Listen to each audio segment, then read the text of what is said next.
City Councilors and Mayor, my name is Sarah Smith.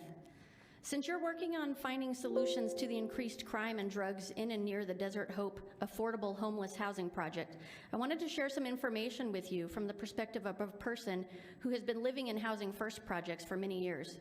I will call this person Vanessa to protect her identity. Vanessa grew up in foster care before transitioning into Housing First apartments 20 years ago.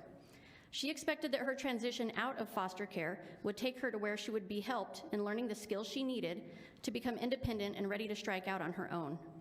Yet the reality was much different. Instead of being in an environment where she could learn and thrive, Vanessa found herself in a chaotic environment filled with drugs, violence, and prostitution. Alongside the elderly and people trying desperately to improve their situations, there were many people who were struggling with addiction and mental health problems. This is because Housing First offers unconditional housing to people, meaning that there are no requirements for people to abstain from alcohol or drugs in order to receive housing. In Vanessa's experience living in various Housing First projects for the last 20 years, fighting and violence are common occurrences.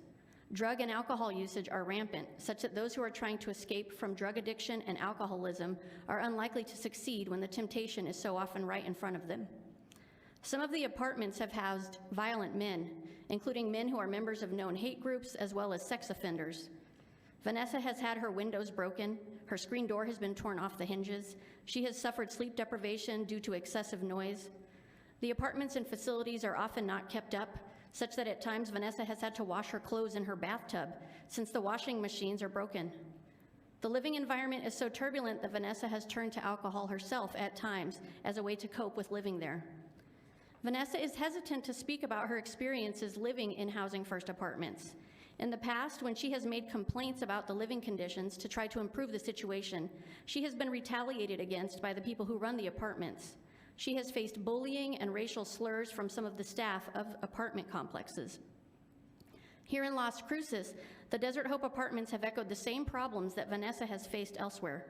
The nearby neighborhood, as well as residents of Desert Hope, have spoken up repeatedly about the problems there, including drugs, violence, trespassing, property damage, and prostitution.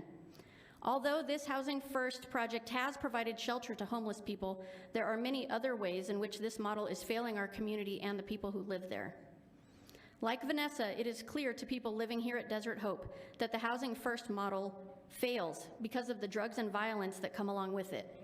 Here, too, people living in Desert Hope are afraid to speak out for fear of retaliation.